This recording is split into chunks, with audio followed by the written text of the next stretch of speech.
नमस्कार, स्वागत है आप सभी का चैनल पर। आज के वीडियो में मैं चर्चा करूंगी सूर्यकांत त्रिपाठी निराला जी की सुप्रसिद्ध कविता है, बड़ी चर्चित कविता है भिक्षुक। इस पर विस्तृत चर्चा होगी। छोटी सी कविता है लेकिन बड़ी ही मार्मिक कविता है, गहरा अर्थ लिए हुए है। इस पर विस्तृत चर्चा होगी। लाइन बाय लाइन मैं कविता को आपको एक्सप्लेन करूंगी ताकि आपसे किसी भी तरह का प्रश्न इस कविता से संबंधित पूछा जाए तो आप उसका उत्तर देने में सदैव सक्षम रहें। तो चलिए बिना समय ज़ाया किए सूर्यकांत त्रिपाठी निराला जी की कविता को शुरू कर लेते हैं। भिक्षुक शब्द का आप सभी को शाब्दिक अर्थ पता ही होगा। एक भिखारी जिसका जीवन जो है दूसरों से भीख मांग मांग कर चल रहा है, यानी कि जो व्यक्ति इतना निस्सहाय है कि वो अपना पेट स्वयं नहीं पाल सकता है। आज के ज़माने में तो इसकी परिभाषा पूर्णतः बदल गई है, वो तो आप भली भांति जानते ही होंगे। लेकिन सही मायनों में भिक्षुक कौन है? जो स्वयं सक्षम नहीं है अपना और अपने परिवार का पेट पालने में, तो वो असहाय है, यानी कि अपने जीवन को कोस रहा है और भीख मांग रहा है। हाथ फैलाना उसे अच्छा नहीं लग रहा है, लेकिन फिर भी पेट भरने के लिए उसे हाथ फैलाना पड़ रहा है, ये कार्य करना पड़ रहा है। तो चलिए अब कविता पर सीधे आ जाते हैं। तो निराला लिखते हैं कि वह आता, कौन आता? भिक्षुक आता, भिखारी आता है। दो टूक कलेजे को करता, पछताता पथ पर आता। कलेजे को दो टूक करता हुआ, स्वयं को कोसता हुआ, पछताता हुआ पथ पर चला आ रहा है। नियति को कोस रहा है, स्वयं के भाग्य को कोस रहा है, पछता रहा है स्वयं के भाग्य पर। आगे लिखा है, पेट पीठ दोनों मिलकर हैं एक। पेट और पीठ के मिल जाने से क्या तात्पर्य है? यानी कि वो व्यक्ति भूख से इतना व्यथित है। कोई व्यक्ति जब बहुत ही दुबला पतला होता है तब उसका पेट जो है वो लगता है कि पीठ में जाकर मिल गया हो। तो अंदाज़ा आप लगा सकते हैं कि स्थिति उसकी कितनी दयनीय है। पेट पीठ दोनों मिलकर हैं एक, चल रहा लकुटिया टेक, यानी कि लाठी लेकर चल रहा है, उसे सहारे की ज़रूरत है। अब देखिए ना, कोई व्यक्ति जब बहुत ही कमज़ोर हो जाता है, जब वो स्वयं के बल पर, स्वयं के पैरों के बल पर नहीं चल पाता, उनमें इतनी क्षमता ही नहीं होती है, और तब उसे लाठी टेकने की ज़रूरत पड़ती है, लाठी का सहारा लेने की ज़रूरत पड़ती है। तो वही स्थिति यहाँ पर भिखारी की है। आगे लिखा है, मुट्ठी भर दाने को भूख मिटाने को, मुट्ठी भर दाने प्राप्त करने को, भूख मिटाने के लिए हाथ फैला रहा है। मुँह फटी पुरानी झोली फैलाता, झोली फैला रहा है, अपना हाथ फैला रहा है ताकि उसकी भूख, ताकि वह अपनी भूख को मिटा सके, कोई थोड़ा सा ही दान में कुछ खाने के लिए दे दे। दो टूक कलेजे को करता, पछताता पथ पर आता। अब यहाँ पर समझिए, आपने टी.एस. इलियट का निर्वैयक्तिकता का सिद्धांत पढ़ा होगा, और अगर नहीं पढ़ा है तो भविष्य में आप पढ़ेंगे पाश्चात्य काव्य शास्त्र के अंतर्गत। ये है क्या, मैं आपको मोटे तौर पर समझा दे रही हूँ। निर्वैयक्तिकता का सिद्धांत इस कविता में दिखाई देता है, इसीलिए मैं यहाँ पर चर्चा कर रही हूँ। समझिए, निर्वैयक्तिकता का सिद्धांत वो होता है जहाँ पर आपकी अनुभूति आपकी नहीं रह जाती है। जैसे कि यहाँ पर बीच में कवि आएगा जो कि सेतु का कार्य यहाँ पर करता है, और यहाँ पर भिक्षुक है और यहाँ पर पाठक है। अब समझिए, भिक्षुक की स्थिति को, इस दारुण स्थिति को कवि ने देखा, निराला ने देखा, उन्होंने चित्रित किया। तो वो उनकी अपनी स्थिति नहीं है, उनके अपने वे भाव नहीं हैं, उन्होंने भिक्षुक के भावों को अपना भाव बना लिया, फिर रचना में प्रस्तुत किया। किसके समक्ष? पाठक के समक्ष। और पाठक ने जब भिक्षुक कविता को पढ़ा या फिर किसी भी मार्मिक कविता को पढ़ा, मार्मिक रचना को पढ़ा, तो उसे भिक्षुक के प्रति एक स्वानुभूति का भाव प्रकट हो गया। भिक्षुक की स्थिति उसे बहुत ही दयनीय, बहुत ही दारुण लगने लगी, यानी कि अब वो सहानुभूति का भाव नहीं रह गया, अब वो स्वानुभूति का भाव बन गया है। तो ये होता है निर्वैयक्तिकता का सिद्धांत, जो कि आप अलग से नोट कर सकते हैं। आगे लिखते हैं निराला कि साथ दो बच्चे भी हैं, यानी वो ये कार्य अकेले नहीं कर रहा है, उसके बच्चे भी ये कार्य कर रहे हैं। अब देखिए, माता पिता सदैव चाहते हैं कि उनके बच्चे उनसे बेहतर बने।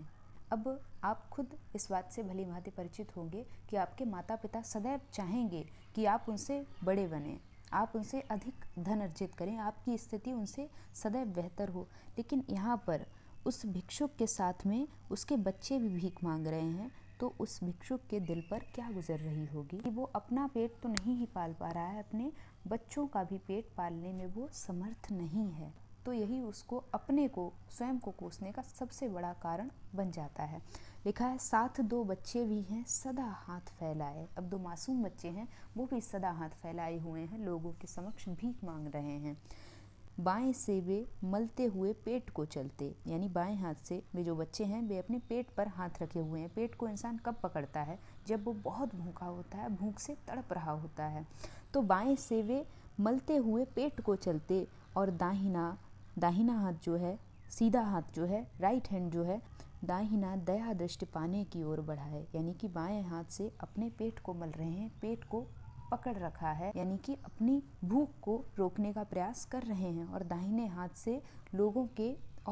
हाथ लोगों के समक्ष फैलाकर भीख मांग रहे हैं, दया दृष्टि पाने की ओर बढ़ाए। आगे लिखा है, भूख से सूख ओठ जब जाते, भूख से और इस तरह से हाथ फैलाए मांगते मांगते जब उनके होठ सूख जाते, दाता भाग्य विधाता से क्या पाते, फिर भी क्या उन्हें भीख मिल पाती है? इस विधाता ने, ईश्वर ने क्या उनके साथ सही किया है कि उन्होंने अभी दुनिया देखी तक नहीं है कि उन्हें भीख मांगनी पड़ रही है? तो उस भाग्य विधाता ने क्या उनके भाग्य में ये लिखा है? तो एक ईश्वर से भी यहाँ पर प्रश्न कर रहे हैं। आगे लिखा है, घूंट आंसुओं के पी कर रह जाते।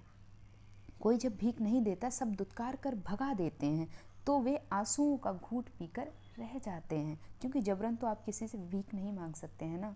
तो घूंट आंसुओं के पीकर रह जाते, चाट रहे जूठी पत्तल वे सभी सड़क पर खड़े हुए, और झपट लेने को उनसे कुत्ते भी हैं अड़े हुए। स्थिति देखिए कितनी ज़्यादा कारुणिक यहाँ पर हो जाती है कि झूठी पत्तल, जो लोगों द्वारा पत्तल में खाना बच जाता है जिसको फेंक दिया गया है, इसीलिए कहा जाता है कि खाने को कभी व्यर्थ मत कीजिए, क्योंकि देश में लाखों लोग रोज रात को पेट पर हाथ रखकर भूखे पेट सो जाते हैं, तो खाने को कभी बर्बाद नहीं करना चाहिए।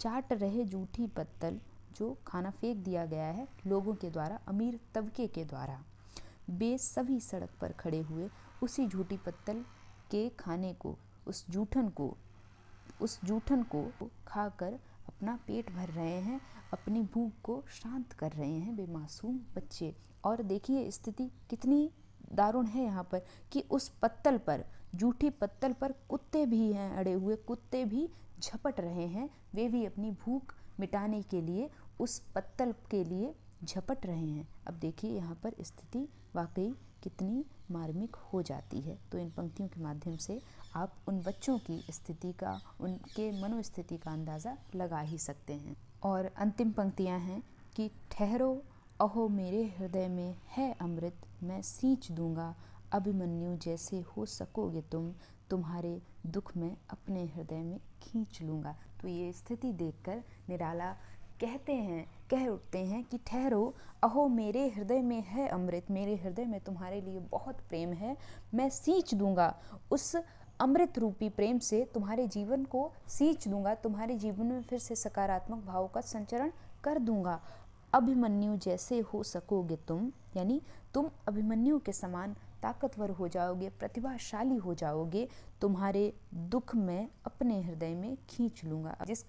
अब देखिए जिस कवि के जीवन में खुद इतने दुख हैं, वो फिर भी दूसरों के दुखों को निरंतर समाप्त करने की कोशिश में लगा हुआ है। तो निराला की उदारता देखिए, निराला के काव्य की विराटता देखिए।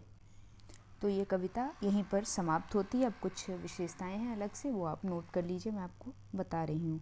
तो यहाँ पर इस संपूर्ण कविता में ही बिना किसी लाग लपेट के यथार्थ चित्रण करते हैं सूर्यकांत त्रिपाठी निराला जी। अगला बिंदु हो जाएगा कि निराला की प्रयोग धर्मिता इस कविता में दिखाई देती है।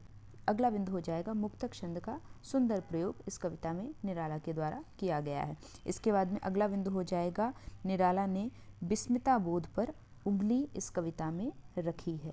अगला बिंदु हो जाएगा कि भिखारी या फिर भिक्षुक की स्थिति का कारुणिक एवं मार्मिक चित्रण यहाँ पर सूर्यकांत त्रिपाठी निराला ने किया है।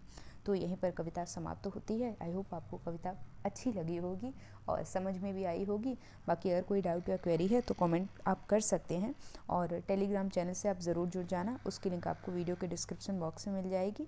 वहाँ पे आपकी ज़रूरत का कंटेंट प्रोवाइड किया जाता है, फ्री ऑफ कॉस्ट रहता है। टेलीग्राम चैनल पे जो भी कंटेंट मैं प्रोवाइड कराती हूँ, मेरे हैंड रिटन नोट्स भी मैं वहाँ पे शेयर कर देती हूँ, तो आपकी काफ़ी हेल्प हो जाएगी।